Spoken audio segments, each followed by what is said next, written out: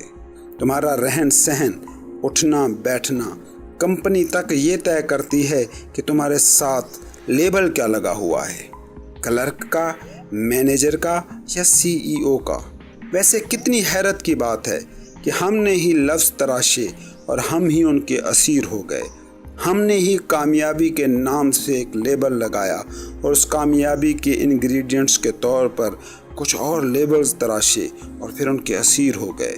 رومی کہتا ہے کہ زمان و مکان کی اس بنیادی نیچر کو سمجھو، اس زنداں کی سلاخوں کو توڑو، پھر ہی تم آزادی کو چھو سکو گے۔ اور میں یہاں یہ وضاحت ضرور کروں گا کہ زمان و مکان کی قید میں جو انائی دماغ کی تراشی یہ دنیا ہے، اس کو ترک نہیں کر دینا چاہیے۔ وہ اس قابل ہی نہیں کہ اس کے لیے ترک کے کشٹ کو سہا جائے۔ اسے جئیں، بس اس فرق کے ساتھ کہ اسے جیتے ہوئے بھی آپ کے اندر موجود حقیقی میں کو یہ پتہ ہو کہ جو لیبلز کی یہ دنیا جی رہا ہے، میں اسے بھی دیکھ رہا ہوں۔ تصوف، روحانیت، مسٹیسزم بس اسی کا نام ہے کہ آپ چاہے مادی و انائی دنیا میں جو بھی کچھ کر رہے ہوں، اس سے کوئی فرق نہیں پڑتا، بس آپ میں موجود حقیقی میں بطور آبزرور موجود رہے۔ آپ کے اندر موجود کانشسنس کو پتہ ہو کہ آپ کا جسم یہ کر رہا ہے، آپ کا ذہن یہ سوچ رہا ہے، اور آپ وہ ہیں جس کا یہ جسم ہے، جس کا یہ ذہن ہے۔ رومی بزرگانہ انداز میں مخاطب کرتے ہوئے سالکوں کو کہہ رہا ہے کہ بس زمان و مکان کے لیبلز اور مظاہر کی دنیا کی نیچر کو سمجھنا ہے، اور جیسے ہی اس نیچر کو سمجھ لو گے، اس سے آزاد ہو جاؤ گے۔ رومی کہتا ہے کہ یہ جو سونے چاندی اور زر و جواہر کی دنیا کا تو اسیر ہو گیا ہے، اور جس میں تمہیں ایک بھی پل چین میسر نہیں، اس کو کب تک جیو گے؟ کب تک اس انائی دماغ کا جبر سہو گے؟ کب تک ان جھوٹے سرابوں کو سچا مان کر ان کے قیدی رہو گے؟ رومی کہتے ہیں کہ تو ایک ایسا پیالہ ہے جس میں پورا سمندر نہیں بھرا جا سکتا۔ ہاں، مگر اس پیالے میں موجود پانی کی نیچر کو اگر تم سمجھ لو تو پورا سمندر تم سمجھ سکتے ہو، کیونکہ مقداری لحاظ سے پیالے میں موجود پانی اور سمندر میں موجود پانی میں جو بھی فرق ہو، معیاری سطح پر دونوں ایک جیسے ہی ہیں۔ دونوں کی کیمیکل کمپوزیشن اور فزیکل پراپرٹیز ایک ہیں۔ یہی پیغام حضرت علی کے اس قول میں پوشیدہ ہے کہ من عرف نفسہ فقد عرف ربہ، کہ جس نے خود کو پہچان لیا، خدا کو بھی پہچان لیا۔ جو پیالے میں موجود پانی کو سمجھ گیا، وہ سمندر میں موجود پانی کو بھی سمجھ گیا۔ اس لیے رومی نصیحت کرتا ہے کہ پیالے میں پورے کلزم کو بھرنے کی کوشش عبث ہے، خود میں پوری کائنات کو بھرنے کی کوشش بیکار ہے۔ رومی مثال دیتا ہے کہ دیکھتے نہیں ہو حریص کی آنکھ کو، اس میں پوری دنیا بھی بھر دو، وہ پھر بھی تشنا رہتی ہے، لیکن سیپ صرف ایک قطرے پر خود کو مرکوز کر دیتا ہے اور اس قطرے کو ہی موتی میں ڈھال دیتا ہے۔ خود کو آئی ایم کے نقطۂ شعور کو توجہ کا مرکز بنا لے تو انسان وہ ہیرا بن جاتا ہے جس میں کائناتیں خود کو منعکس کر دیتی ہیں۔ ہماری زندگی انائی زندگی ہے، اور انا کی نیچر ہے کہ یہ ہمیشہ تشنا رہتی ہے، یہ سرابوں کے پیچھے بھاگتی ہے، یہ آپ کو بتاتی ہے کہ آپ اس وقت کامل نہیں، یہ کر لو، یہ پالو، یہ حاصل کر لو، یہ عہدہ پالو، تب تم کامل ہوگے۔ انائی زندگی کی بنیادی نیچر یہی ہے، اس کے مقابلے میں سیلف ہر حال میں اور ہر مقام پر کامل ہوتا ہے۔